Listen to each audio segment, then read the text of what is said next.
Welcome to part 3 of Behind the Scenes, where I answer questions from you on how I did various things in my past videos. So let's go. Ubert wants to know where I got the 3D World tank in the rejected update video. So I found this tank on YouTube just searching tank green screen. Then I placed it over the footage and timed it so that the rocket hit whenever these bombs blew up. Jackie Jackson wants to know how I did Bowser as a cat. So this is from Rejected Updates 4 when I had Meowser in all styles. So for Mario 1 and 3, I just created new sprites based on the existing Meowser color scheme. For Super Mario World, I found a sprite set from DeviantArt. And the Meowser from New Super Mario Bros. Is actually the same Meowser from 3D World. I just cut him out onto his own using After Effects and placed him over the game footage. Not Dram wants to know how I animated the Dark Souls enemies, and so I just came up with 3 sort of evil versions of common enemies. So I picked the Koopa, Goomba, and Drybones, then modified their sprites in Photoshop and animated them to move in the video on top of the footage that I pre-recorded of nothing. Royd Weird wants to know how I did the fall from the door in the Live Inside Your Heart Garbage Creation video. So first I recorded myself just walking inside the door, of course.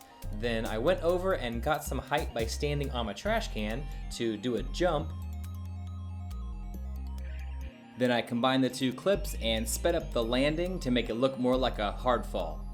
Star Alex wants to know what inspired you to make the Rejected Update videos and what's your favorite of the series. I had written down some ideas of updates that I thought might seem good on the surface but could be terribly abused by bad level designers, but I wasn't really sure what kind of video format to show them in, and then just one day it hit me to show a fake update trailer, and coincidentally I could do a voice similar to the game's last update trailer, and here we are as of this video with 17 total in the series.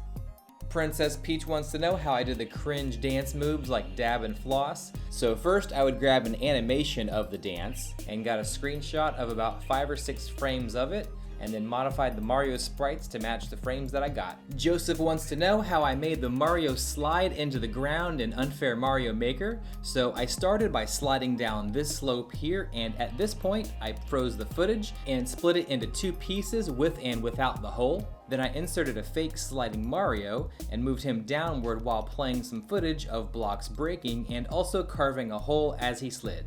Mr. Frowny asks what I use to record audio, what kind of mic, and what I use to edit everything.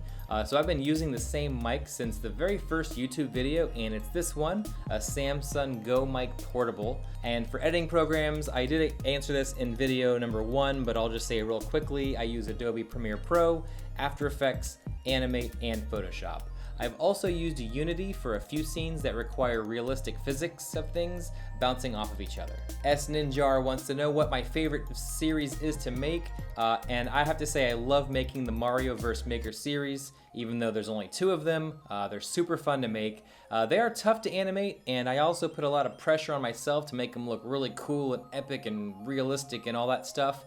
So it does take a while between videos, but I find that it's worth it in the end. Scary List Account asks how I did the Spike hitbox in Little Timmy Maker 2. So I previously had made a green screen death animation clip of the 3D World Mario. So for this I just acted out the scene, and at the part where I wanted it to die, I just took a screenshot, removed the real Mario, and then overlaid the green screen death animation. YouTube Social HD asks how did you make the black hole in Rejected Updates number 2? So I just found a random level in Course World, and then when I got to the part where I wanted the black hole to hit me and make everything disappear, I went into Editor and found the exact spot where that would be based on the tree position, and then I combined those 2 and added the moon vanishing effect.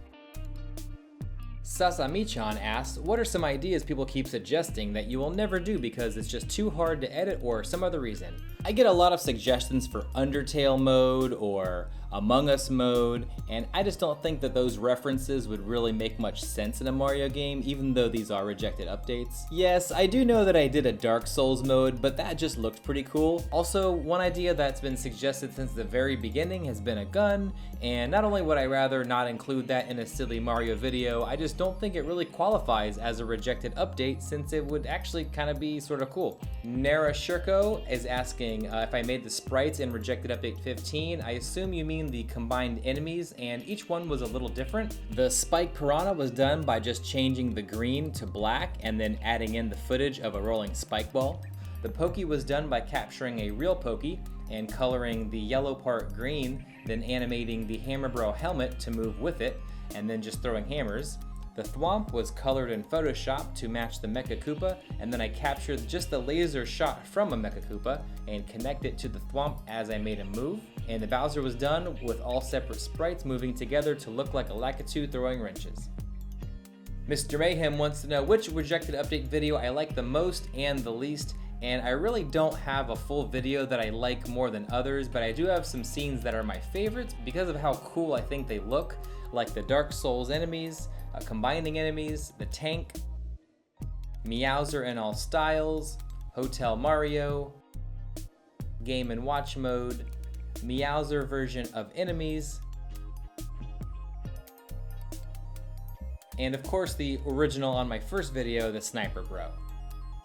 Isaac the Fly asks how long it takes to make a Rejected Update video, and it varies, but normally I start work on a video on the Monday before it comes out and scroll through thousands of ideas, literally thousands, and I find about 8 to 10 that sound good, so I give myself a few hours per night and typically have the video completed by Thursday or Friday, the night before it's released on Saturday morning.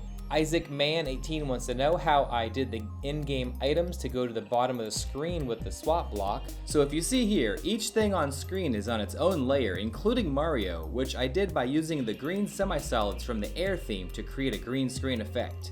Then at this part, it rotates the entire screen, and after the rotation, I flipped Mario and then just animated the blaster and muncher to fall downward. Player 324 asks, how did I do the solar eclipse thing? The whole part. So the gameplay part was just fading white over it back and forth. And since I couldn't find footage of someone's eyes catching on fire, I just recorded myself reacting and then animated the fire over my eyes. Theo wants to know what my favorite trailer is, and I would say my favorite, aside from Rejected Updates, is Super Immersive Maker, because I have a lot of fun acting out scenes in real life and then animating them to look like there's some kind of Mario-related element that's interacting with me. PJ Penguin wants to know how I did the Angry Planet from Rejected Updates 3. So basically I found a pixel art version of a planet from Google and then added the angry sun eyes and mouth over it, then played a fake level, and at the point of hitting Mario, I froze the footage and added a death animation. Dennis asks, why do you always put the Not Nintendo at the bottom right corner of the rejected thumbnails? So he means the left corner, and there are a few reasons. The first being that I'm trying to mimic the real update trailer design, but also it's just really helpful to take up space because I don't always have a lot of really cool looking things to add to a thumb, and that's a nice kind of solid staple to always have in them. And that's all for now. Be sure to add some more comments and ask some more questions, and I'll make another behind the scenes video sometime in the future.